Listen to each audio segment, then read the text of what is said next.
আসসালামু আলাইকুম।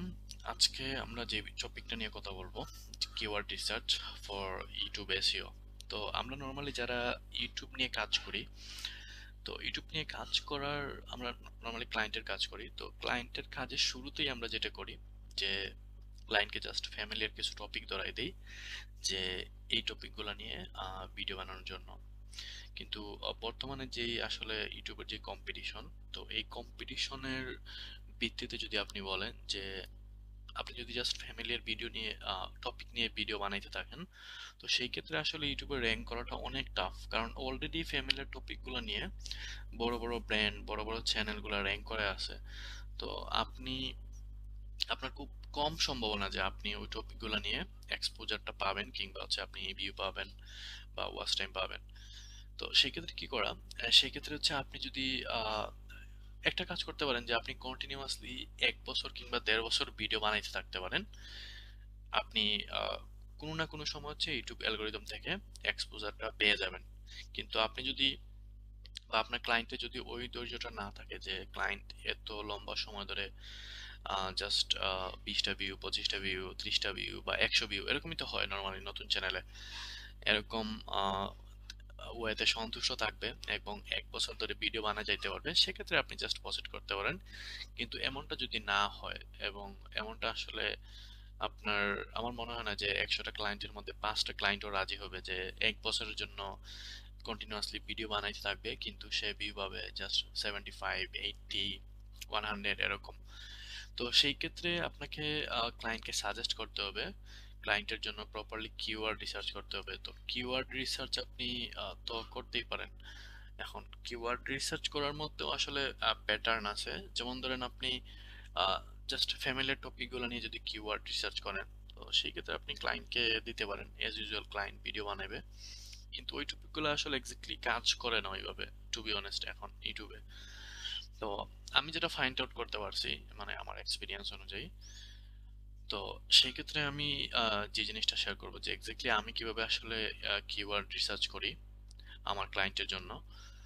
তো ফার্স্ট অফ অল আমি যেটা করি যে ক্লায়েন্টের নিশ অনুযায়ী চ্যাট জিপিটি থেকে আইডিয়া নেই যে আসলে কি কি টপিক হইতে পারে। ফর এক্সাম্পল, ক্লায়েন্টের যদি আপনার হেলথ নিশ হয়, হেলথ নিশ, তো সেক্ষেত্রে আমি চ্যাট জিপিটি থেকে আইডিয়া নেই যে কি কি টপিক হইতে পারে হেলথ নিশের জন্য, কারণ আমি তো আসলে সব জিনিস নিয়ে জানি না।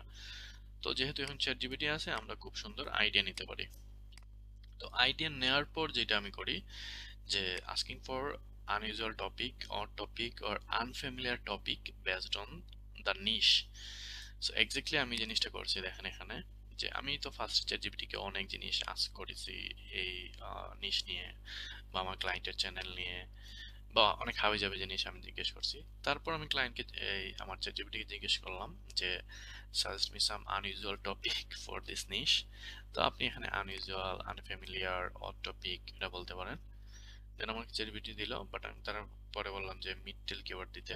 তো এখানে আমাকে কিছু মিড টেল কিওয়ার্ড সাজেস্ট করলো। তো এখানে দেখেন যে hidden high glycemic foods to avoid, তারপর আরো 9টার মতো কিওয়ার্ড দিছে। তো আপনার এখন উচিত হচ্ছে যে এই কিওয়ার্ড গুলো নিয়ে কপি করা। জাস্ট কপি করলেন, কপি এন্ড দেন হচ্ছে এখানে এসে আপনি জাস্ট পেস্ট করবেন। এটা হচ্ছে আপনার বিডাই কিউর যে ড্যাশবোর্ড, এই বিডাই কিউর ড্যাশবোর্ডে আমি আছি। তো ওইখান থেকে আপনি কিওয়ার্ডের একটা অপশন আছে, তো ওইখানে যাবেন, যাওয়ার পর যেখানে সার্চের অপশন আছে সার্চ করবেন। তো সার্চ করার পর দেখেন এখানে আপনার কম্পিটিশন খুব হাই, কারণ এইগুলো আসলে একদম ফ্যামিলিয়ার টপিক। আপনি চ্যাটজিপিটি কে যাই বলেন যে আমাকে আনইউজুয়াল টপিক দাও, চ্যাটজিপিটি আপনাকে জাস্ট ওই ফ্যামিলিয়ার গুলাই দিবে। বাট আপনার যেটা করা উচিত যে আপনি এখানে যাবেন রিলেটেড কিওয়ার্ডে, কিওয়ার্ডে যাওয়ার পর এখানে আপনার কাছে যে জিনিসটা আনইউজুয়াল লাগে বা একটু ডিফারেন্ট লাগে, তো ওই জিনিসটা আপনি চুজ করবেন ইনিশিয়ালি। তো এখানে কি hidden high glycemic foods to avoid, এটা নেওয়া যায় না। Healthy eating, okay fine. আচ্ছা, গ্লাইকেমিক লোড, এটা কি দেখি, এটা এটা ক্লিক করবেন। একটু মানে ডিফারেন্ট লাগতেছে আমার কাছে। Low glycemic load for load food, আচ্ছা ওকে ফাইন। রিলেটেড কিওয়ার্ডে গেলাম। দেন এখানে দেখেন আপনি মোটামুটি একটু আনফ্যামিলিয়ার টপিকগুলো পাইতেছেন, পাওয়া শুরু করছেন। তো গ্লাই গ্লাইকেমিক লোড এক্সপ্লেইনড, এটাতে ক্লিক করি। কম্পিটিশন ল, সার্চ ভলিউম। আচ্ছা, সার্চ ভলিউম, কম্পিটিশন, ঠিক আছে। আমরা এই বিডিকিউকে যদি ট্রাস্ট করি তাহলে ট্রাস্ট করাই লাগবে।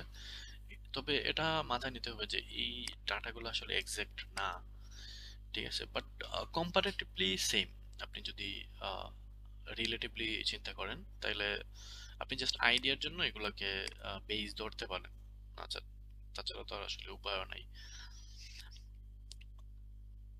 তো এখানে দেখেন competition law, okay, list of low glycemic food. তো আমি জাস্ট এটা নিতে পারি যেহেতু আমার কম্পিটিশন ল আছে। এন্ড দেন সার্চ ভলিউম, এটা আরো বেশি আসলে, two be honest.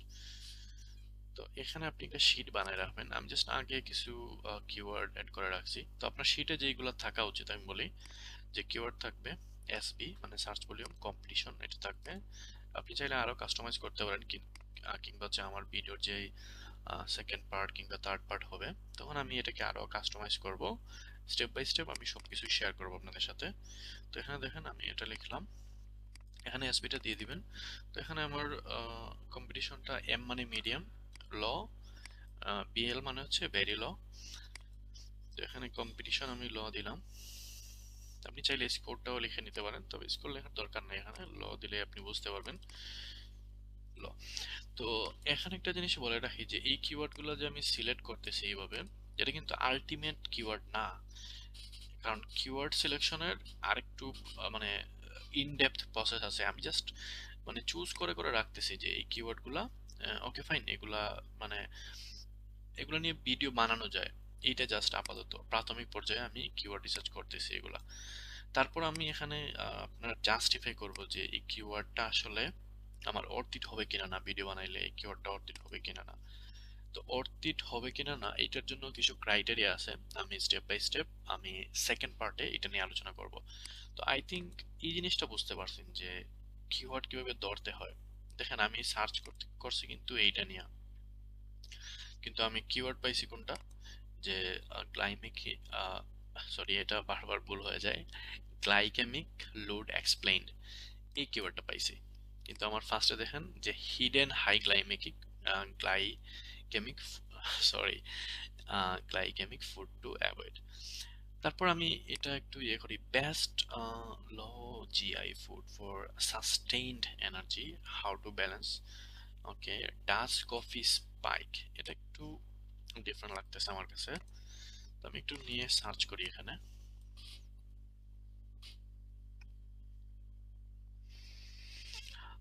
Medium competition, এগুলা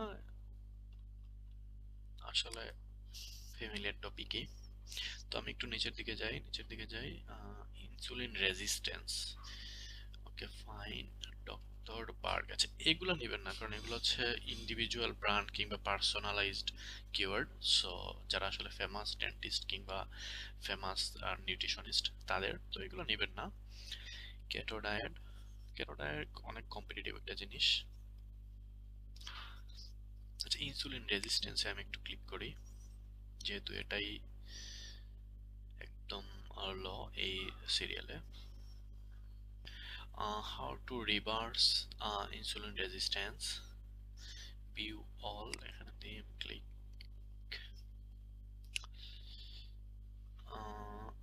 ব্রেইন ইনসুলিন রেজিস্ট্যান্স ল, এটা একটু সেপারেট কিওয়ার্ড মনে হইতেছে আমার কাছে, যে সবাই তো ইনসুলিন রেজিস্ট্যান্স নিয়ে কথা বলে, কিন্তু ব্রেইন ইনসুলিন রেজিস্ট্যান্স এইটা আমি নিতে পারি। তারপর যদি এখানে আবার ক্লিক করি যে ইনসুলিন রেজিস্ট্যান্স ইন ব্রেইন,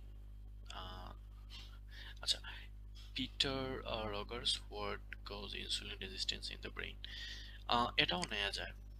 এটা এক্স্যাক্টলি আসলে একজন পার্সন, তার যে কোডটা আছে ইনসুলিন রেজিস্ট্যান্স বিষয়ে, তো এই জিনিসটা এক্সপ্লেন করতে পারেন আপনি নিজে ভিডিও করে। তখন বেরিলো, এটা আমি কপি করে নিচ্ছি। তো এখানে যদি আপনি উইন্ডোজ বি দেন তাহলে আপনি কি কি কপি করছেন সেটা এখানে আসবে। তো নেক্সট হচ্ছে এটা। তো এটা আমার পেরি ল ছিল, আমি বিএল দিয়ে দিলাম। এটা ল। তো আই থিংক আপনারা বুঝতে পারছেন যে এক্স্যাক্টলি কিওয়ার্ড কিভাবে রিসার্চ করবেন। তো আমার মনে হয় না যে এই জিনিসটা আবার ম্যানুয়ালি একটা একটা করে করে দেখাইতে হবে। জাস্ট এই জিনিসটা আপনারা প্র্যাকটিস করতে পারেন। এখন আপাতত যে কোনো একটা নিশ নিয়ে ধরেন আপনি কার নিয়ে ভিডিও বানাবেন বা আপনার ক্লায়েন্টের কার রিলেটেড চ্যানেল আছে, কার রিভিউ করে। তো ওই জিনিসটা নিয়ে আপনি প্র্যাকটিস করতে পারেন, কিবোর্ড রিসার্চ করতে পারেন, জাস্ট ব্রেইন স্টর্মিং করতে পারেন যে এই জিনিসগুলো কিভাবে রিসার্চ করতে হবে বা আপনার প্র্যাকটিসের জন্য। তো যাই হোক, ভিডিওর নেক্সট পার্টে আমি এটা দেখাবো যে এই কিওয়ার্ডটা অর্থের কিনা না সেটা আমরা কিভাবে হচ্ছে জাজ করব, বা হচ্ছে আপনি যখন ক্লায়েন্টকে ফাইনাল কিওয়ার্ড লিস্টটা দিবেন যে তুমি এই টপিক নিয়ে ভিডিও বানাও, তো সেই জিনিসটা আসলে কোন কোন বিষয় মাথায় রেখে দেন দিবেন। তো যাই হোক, আমরা নেক্সট ভিডিওতে বা হচ্ছে ইউটিউব এসইওর পরের যে ভিডিওটা সেটাতে ইন ডেপথ কথা বলবো এটা নিয়ে। So thank you so much for watching. আল্লাহ হাফিজ।